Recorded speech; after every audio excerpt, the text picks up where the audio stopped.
तो ये हमारा क्लास 12th का जो इंपॉर्टेंट बोर्ड क्वेश्चन का सीरीज चल रहा है क्लास 12th का, तो उसका क्वेश्चन नंबर 10 पे पहुंच गए हम लोग। अच्छा, 10 पे आज का जो टॉपिक है वो है कि इलेक्ट्रिक फील्ड क्या होता है और इलेक्ट्रिक फील्ड इंटेंसिटी क्या होता है। What is electric field and what is electric field intensity? सब कुछ जानेंगे इसके बारे में, सब कुछ जानेंगे ये होता क्या है, इलेक्ट्रिक फील्ड का डायमेंशन क्या है, ऐसा यूनिट क्या है, कोई एक चार्ज रेस्ट पर है तो कितना इलेक्ट्रिक फील्ड बना रहा होगा, सब पढ़ेंगे हम लोग।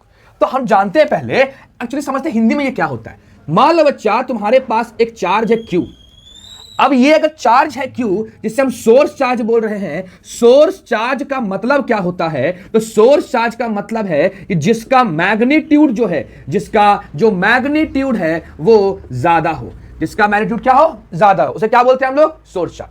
तो आपने देखा होगा, मान लो हम तुमको समझाते हैं मैग्नेट को लेकर के, ये एक मैग्नेट है, अब यहां पर रख रहे हैं तो कोई फोर्स नहीं लग रहा है इसके ऊपर, लेकिन जैसे ही हम दूसरा मैग्नेट या मैग्नेटिक पार्टिकल को इस मैग्नेट के करीब लेकर के आ रहे हैं तो इसके ऊपर एक या तो रिपल्शन या फिर अट्रैक्शन फोर्स लगता है, उसे हम बोलते हैं मैग्नेटिक फोर्स। और जो रीजन में वो लग रहा है क्या बोलते हैं उसको, मैग्नेटिक फील्ड। वही सेम सोर्स चार्ज भी करता है। सोर्स चार्ज अपने चारों तरफ, सोर्स चार्ज जो है वो अपने चारों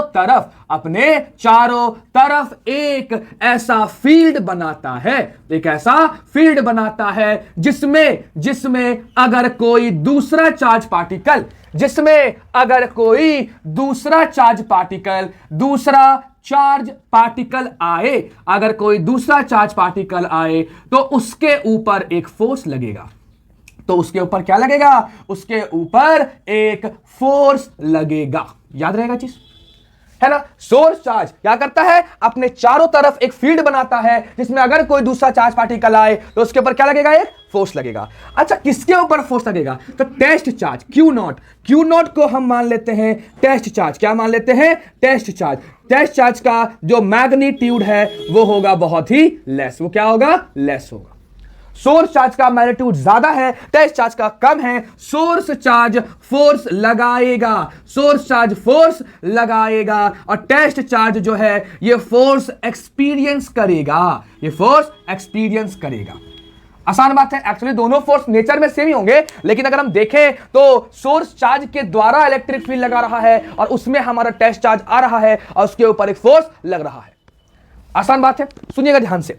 तो इलेक्ट्रिक फील्ड क्या बोल रहे हैं, एक ऐसा रीजन, एक ऐसा zone, charge particle source charge के चारों तरफ, जिसमें अगर कोई दूसरा पार्टिकल को लाया जाए तो उसके ऊपर एक फोर्स लगेगा। तो हम बोल सकते हैं कि electric field is defined as a zone or an area around a source charge के चारों तरफ in which a force can be experienced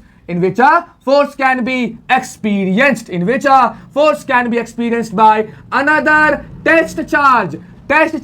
दूसरा पार्टिकल अगर न्यूट्रल रहेगा तो इलेक्ट्रोस्टैटिक फोर्स कहां से आएगा, इलेक्ट्रोस्टैटिक फोर्स के लिए दूसरा भी क्या होना चाहिए बच्चा, वो भी होना चाहिए हमारा चार्ज। मतलब ये Q है, ये सोर्स चार्ज है, और मान लेते हैं ये Q नॉट है और इसके फील्ड के अंदर है तो इसके ऊपर एक फोर्स लगेगा। ठीक है, तो electric field is defined as force experienced, है ना, force experienced by a test charge. बात समझ आया कि नहीं। इलेक्ट्रिक फील्ड को हम बोल सकते हैं force per unit test charge. ठीक है, अगर हम लोग ऐसा करें, सुनना ध्यान से, अगर हम लोग ऐसा करें कि Q नॉट को एक यूनिट पॉजिटिव मान लेते हैं, यूनिट मतलब क्या होता है, 1, तो अगर Q नॉट को यूनिट पॉजिटिव मान लेते हैं तो इलेक्ट्रिक फील्ड फोर्स के बराबर हो जाएगा। तो हम बोल सकते हैं क्या कि इलेक्ट्रिक फील्ड को अगर इस टर्म में डिफाइन कर मेरा बच्चा तो क्या आएगा, electric field is defined as force. क्या आएगा, इलेक्ट्रिक फील्ड क्या करेगा, फोर्स। तो देख, ये उसको धकेलेगा या उसको खींचेगा, दोनों काम कर सकता है, डिपेंड करता है कि नेचर कैसा है। तो अगर पॉजिटिव लेके चल रहे हैं एक कन्वेंशन के लिए तो हम बोल सकते हैं कि अगर Q नॉट का वैल्यू 1 है तो E बराबर क्या हो जाएगा, F। तो electric field is defined as force experienced by a unit positive test charge। Unit positive test charge जितना फोर्स एक्सपीरियंस किया उससे हम इलेक्ट्रिक फील्ड कह सकते हैं। और यहां पर डायरेक्शन में एक चीज याद रख कि जो डायरेक्शन इलेक्ट्रिक फील्ड का वही डायरेक्शन फोर्स का, direction of electric field is same as direction of force. I don't think कुछ हार्ड है इसमें, आसान है। अब देखो, अब हमारा इसमें एक और चीज पूछेगा कि इसका एसआई यूनिट क्या होता है, तो एसआई पूछेगा, आता है क्या हो जाए, देखो electric field equals to force by charge, force का होता है न्यूटन, चार्ज का कूलम, न्यूटन पर कूलम। आसान है। डायमेंशन फॉर्मूला पूछ रहा है तो बच्चा फोर्स, फिर से फोर्स बाय चार्ज, फोर्स का होता है क्या, mlt माइनस 2, और चार्ज एक फंडामेंटल क्वांटिटी नहीं है तो उसे करंट में बदलेंगे, तो I इक्वल्स टू होता है Q बाई टी, और Q इक्वल्स टू क्या होता है I इंटू टी, तो हो जाएगा I का होता है एम्पियर, तो एम्पियर इंटू टाइम, तो एक चल जाएगा ऊपर mlt माइनस 3a इनवर्स। ये हो गया आपका dimensional formula of electric field. तो इलेक्ट्रिक फील्ड एक ऐसा रीजन है, एक ऐसा जोन है चार्ज पार्टिकल के चारों तरफ, जिसमें अगर कोई दूसरा चार्ज पार्टिकल आएगा तो उसके ऊपर फोर्स लगेगा।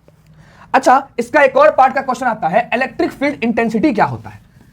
इलेक्ट्रिक फील्ड इंटेंसिटी मतलब कोई भी चार्ज पार्टिकल पर कितना इलेक्ट्रिक फील्ड का प्रभाव पड़ रहा है। सुनना अच्छे से, तो अगर तुम्हारे पास एक टेस्ट चार्ज है, electric field intensity EFI, it is the effect of, ये प्रभाव है किसका, इलेक्ट्रिक फील्ड का, किसके ऊपर, टेस्ट चार्ज के ऊपर, किसके ऊपर, टेस्ट चार्ज के ऊपर, किसके द्वारा, ड्यू टू सोर्स चार्ज, किसके द्वारा, सोर्स चार्ज के द्वारा। याद रहेगा, ये इफेक्ट है इलेक्ट्रिक फील्ड का किसके ऊपर, टेस्ट चार्ज के ऊपर, किसके द्वारा, सोर्स चार्ज के द्वारा। आसान है। तो हम बोल सकते हैं बच्चा कि मेरे पास एक Q सोर्स चार्ज है, ठीक है, कोई दिक्कत नहीं। एक मेरे पास Q नॉट क्या है बच्चा, टेस्ट चार्ज है, दोनों के बीच में R डिस्टेंस, ठीक है। तो अभी अपन ने क्या पढ़ा sir, electric field equals to force by Q naught, कहीं कोई दिक्कत ही नहीं है। अब इस दोनों के बीच में इलेक्ट्रोस्टैटिक फोर्स कितना होगा बताओ, K है ना, Q1 Q2 bye R square, और इस फोर्स को यहां पर पुट कर दो, तो इलेक्ट्रिक फील्ड क्या आ जाएगा बच्चा, F की जगह पर जाएगा Q naught by R square, और तुम्हारे पास A Q नॉट पहले से था, ये गया घर, तो इलेक्ट्रिक फील्ड हो गया KQ बाय R स्क्वायर। याद रहेगा। अभी इसको स्केलर देखते हैं, वेक्टर फॉर्म में अभी नहीं जाते, आगे बताएंगे। कोई दिक्कत वाली बात तो नहीं है इसमें। क्या हो गया बच्चा, equals to KQ by R square. अब ध्यान से देखिए, तुम्हारे पास दो फॉर्मूला आ गया, एक तो आ गया E equals to F by Q naught, जहां पर Q नॉट टेस्ट चार्ज था, और एक आ गया E equals to KQ by R square, जहां पर Q मेरा सोर्स चार्ज है। दोनों फॉर्मूला हमने कर लिया। यह है इलेक्ट्रिक फील्ड इंटेंसिटी, कोई भी टेस्ट चार्ज के ऊपर इलेक्ट्रिक फील्ड के द्वारा कितना प्रभाव पड़ रहा है। अगर इसको वेक्टर फॉर्म में करें तो देखो, वेक्टर फॉर्म के लिए जो पुराना लेक्चर अपलोडेड है ना, वो जरूर देख लें, जिसमें हमने बात करा है कूलम्स लॉ को वेक्टर फॉर्म में कैसे कन्वर्ट करते हैं, वो क्लियर रहेगा। तो सब चीजें जितने वेक्टर फॉर्म है, चाहे बायो सवार्ट लॉ का है, चाहे इलेक्ट्रिक फील्ड का है, कुछ भी मैग्नेटिक फील्ड का कुछ भी हो, वो आपको समझ में अच्छे से आएगा।